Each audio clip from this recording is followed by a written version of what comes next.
आप देख रहे हैं Mahakal TV Hindi news channel. Mahakal TV Hindi news channel के सभी दर्शकों का बहुत बहुत स्वागत है। मैं हूं आपके साथ अंकिता। आइए शुरुआत करते हैं आज की कुछ खास खबरों से। एफसीआई गोदाम में 145 बंदरों की हुई मौत। एफसीआई अधिकारियों ने बताया कि अनाज के रखरखाव के लिए लाई गई जहरीली दवा से हुई मौत। वहीं स्थानीय लोगों और गौ रक्षकों का आरोप, जानबूझकर मारे गए हैं इतनी बड़ी संख्या में बंदर। इतनी बड़ी संख्या में बंदरों की मौत देख हिंदूवादियों और गौ रक्षकों ने किया हंगामा। बंदरों की मौत की सूचना पर एफसीआई गोदाम पहुंचे पुलिस व प्रशासन के अधिकारियों ने ली पूरे मामले की जांच। एफसीआई कर्मियों के द्वारा बंदरों की मौत को छुपाने के लिए तत्काल गोदाम परिसर में जेसीबी से गड्ढा खुदवाकर सभी बंदरों को गड्ढे में कराया दफन। एफसीआई प्रबंधक ने 5 से 6 बंदरों की बताई मौत। वहीं एफसीआई पर तैनात टेक्नीशियन ने 145 बंदरों की मौत की बात प्रशासनिक अधिकारियों के सामने कबूली।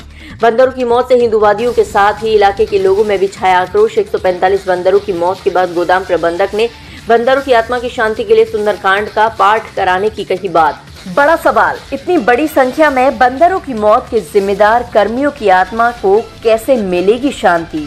बड़ा सवाल, अगर ये हादसा है तो आखिर एफसीआई कर्मियों ने बंदरों की इतनी बड़ी संख्या में मौत पर क्यों पर्दा डालने की कोशिश की?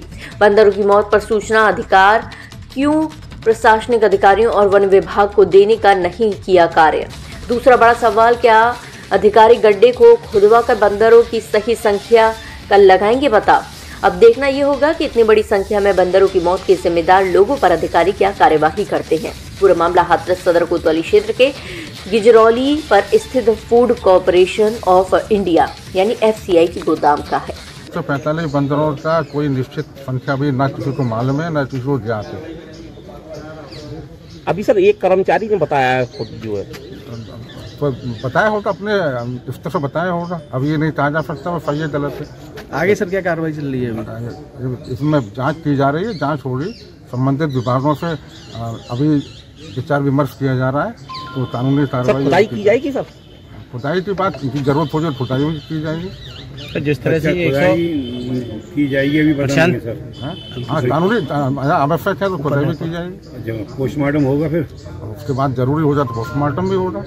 देखो, वैसे तो हमारे जो ईओ हैं रोहित सिंह जी, वो अभी बैठे हुए थे यहीं पर, है ना। पिछली बार श्वेता चौधरी के और सभासदों के द्वारा एक बोर्ड बैठक हुई थी। उस बोर्ड बैठक में, क्योंकि ये विषय बहुत गंभीर है, कई हादसे हो गए हैं, मानवीय घटना हो गई है और बंदरों के आतंक की वजह से कई लोग मृत्यु के शिकार भी हो गए हैं। तो उसी के लिए नगर पालिका ने गंभीरता दिखाते हुए एक प्रस्ताव बंदरों को पकड़ने के लिए पारित किया है।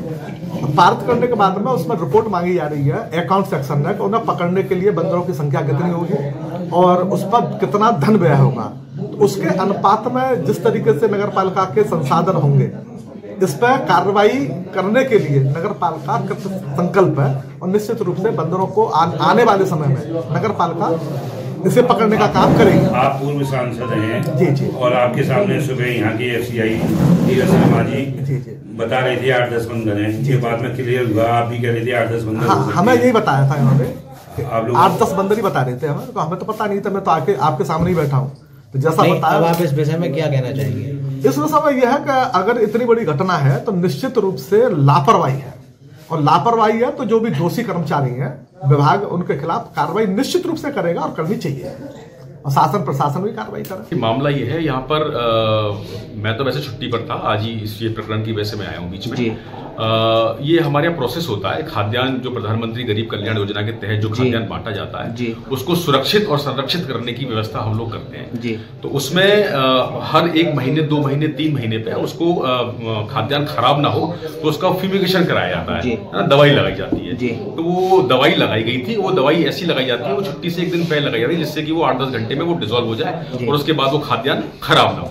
तो वो दवाई लगाई गई है। दवाई लगाने के बाद तुरंत ही बाद जो है वो, क्योंकि मरम्मत का कार्य भी चल रहा है डिपो में, तो वो 1-2 शटर गेट जो है वो खुले रह गए, जिसकी वजह से ठंड भी अभी अचानक से बढ़ी है, तो बंदर जो है उसमें वो घुसे होंगे। तो वो उन्होंने वो जो जिस स्टैक में दवा लगी थी वो स्टैक पे चढ़ के उन्होंने वो तिरपाल वगैरह फाड़ी है, क्योंकि दवा तुरंत लगी थी तो हो सकता है उस दवा का उन्होंने सेवन कर लिया होगा और उसकी वजह से। लगभग कितने बंदर होंगे? अब देखिए, मैं तो आज इस प्रकरण की वजह से मैं आया हूँ, मैं तो 1 तारीख से छुट्टी पर हूँ। अब जैसे मुझे बता रहा है कि 2-4-6 जो होंगे। लेकिन सर जो बाहर जो दल खड़ा हुआ है वो दल के लोग कह रहे हैं कि 150 बंदर थे। देखिए, ये एक मतलब इतना दुख आप सब लोगों को, उससे ज्यादा दुख हमें है, क्योंकि पिछले 20-25 साल से भाई साहब भी बैठे, सांसद पूर्व सांसद है, ये एफसीआई का पार्ट रहे हैं, इनको मालूम है प्रोसेस क्या है। तो हम तो चुगाने का काम कर रहे हैं, वो बंदर सदियों से जो है यहाँ का खाद्यान्न जो है ले रहे हैं वो। तो सर कहाँ, कोई इंटेंशन किसी की, मतलब किसी न किसी इंटेंशन से कुछ नहीं हुआ, ये एक हादसा है, एक एक्सीडेंट है जो हुआ है, और उसकी हम संवेदना जो है अपनी तरफ से व्यक्त करते हैं। और तो सर क्या आप बंदरों का पोस्टमार्टम कराएंगे? देखिए वो तो पॉसिबल, मैं सोचता हूं कि ये एक हिंदू होने के नाते हमें लगता नहीं कि जो चीज जिसको 10, 12, 15 दिन हो चुके हैं उसको दोबारा से अगर आप करते हैं तो शायद ये और एक गलत चीज होगी। हमने उसके लिए शनिवार को या मंगलवार को एक अनुष्ठान का कार्यक्रम रखा है। प्रशासन को तो आपने डीएम साहब वगैरह को सूचित किया होगा? देखिए मैं बता रहा हूँ, मैं आज ही मैं छुट्टी पर था कल तक, आज मैं इस प्रकरण की वजह से आया हूँ। तो अब जब कल ही रात को मुझे पता लगा तो मैं आते ही मैंने जो है ये सब चीजें देखी है, सब लोग बैठे यहाँ पर आपके सामने सब चीजें, तो ऐसा कुछ नहीं है। बाकी जो है जो भी है उसके लिए शुद्धि के लिए हम लोग खुद जो है शनिवार को या मंगल को सुंदरकांड का पाठ कराएंगे, जिससे कम से कम वो हो और आगे ऐसी पुनरावृत्ति ना हो, उसकी जो व्यवस्था हम चाक चौबंद रखेंगे, जिससे कि अभी मरम्मत का कार्य। यानी सर आपका कहना यह है कि बंदरों की आत्माओं की शांति के लिए आप सुंदरकांड का पाठ कराएंगे? जी हाँ बिल्कुल, मतलब ये अपनी तरफ से मेरा अपना विचार है, तो हमने वो रखा भी है, तो उसको हम करेंगे और आगे पुनरावृत्ति ना हो उसके लिए हम जो है चाक चौबंद व्यवस्था अपनी करेंगे, गार्ड्स को और स्टाफ को और स्टाफ मांगेंगे और जल्दी से जो मरम्मत का। क्या मतलब है? नहीं क्या हुआ था यार, पूरी बात तो बताओ। ठीक ठीक, ये सर टेक्निकल का स्टाफ है। मैं आपको बता दूं, उस दिन फ्यूमिगेशन हुआ था। हाँ, तो फ्यूमिगेशन करने के बाद हमने बंद कर दिए गेट। हाँ, बंद करने के बाद हम जो है अपना चले गए यहाँ से। हाँ, उसके बाद शाम को हमें पता चला कि मतलब दूसरे दिन पता लगा ऐसे से बात हुई है। तो मैंने कहा ठीक है, हम जैसा भी आप देख लो, जैसा क्या करना है। उन्होंने बताया कि जो कहते हैं आप अपनी तरफ से जो भी व्यवस्था होती है अपने साथ। किसने बताया ये? मीणा जी ने? हाँ जी सर, इनके जो इंचार्ज होंगे।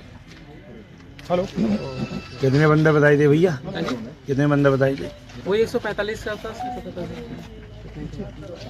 चलो तो सभी को यहीं पे दफना दिया है। मामला साहब यहीं का है। कौन सी जगह? नाम एफसीआई गोदाम बिचरौली। क्या मामला हुआ है साहब? रात को सूचना आई थी कि लगभग 100 से 150 बंदर मार के घाट दिए गए हैं अंदर ही। जेसीबी भी आई है, भूमिगत भी कराए गए हैं, ऐसी बात नहीं है। मगर इसका ना तो किसी को जवाब दिया गया, ना हमारे पास कोई सूचना, ना कोई वन विभाग के पास सूचना, ना और किसी अन्य के पास। जब यहाँ तक कि यहाँ के मैनेजर साहब हैं वो भी कुछ छुट्टी पे थे, जो कह रहे हैं कर्मचारियों ने जो भी किया। क्या मतलब मारे कैसे हैं, कुछ पता चला? नहीं साहब, ये नहीं मारे क्या, ये बता रहे हैं कि कुछ जहरीली दवा वगैरह लग रही थी गेहूँ से। हम भी किसान हैं, हम भी लगाते हैं दवा, हमारे यहाँ भी वो लगी रखी है सल्फास, ऐसी बात थोड़ी है। हम भी तो रखते हैं गेहूँ को व्यवस्थित करके। तो अब मेरी यही किन लोगों ने किया है, आप क्या चाहते हैं? और साहब मैं यही चाहता हूँ कि उचित जो भी है उचित जांच हो इसकी पहले, तो उसके बाद जो भी है वो अपना प्रशासन अपने आप। तो क्या आप बंदरों का पोस्टमार्टम कराना चाहते हैं? हाँ, पोस्टमार्टम कराना चाहते हैं। लगभग जो संख्या होगी कुछ हिसाब से। तो यहाँ जो एक सांसद वगैरह हैं और भी लोग हैं, ये इन लोगों का मेरे पास कोई व्यवस्था नहीं। मैंने तो अपने गौ सेवक लोगों को ही ज्यादा, रात फोन आए थे मेरे पास भी, भाई मुझे तो कुछ सूचना दी गई। मैं गौ सेवक को जगह जगह से जो गाय होती है उनको उठाता हूँ, उनकी उपचार वगैरह कराता हूँ।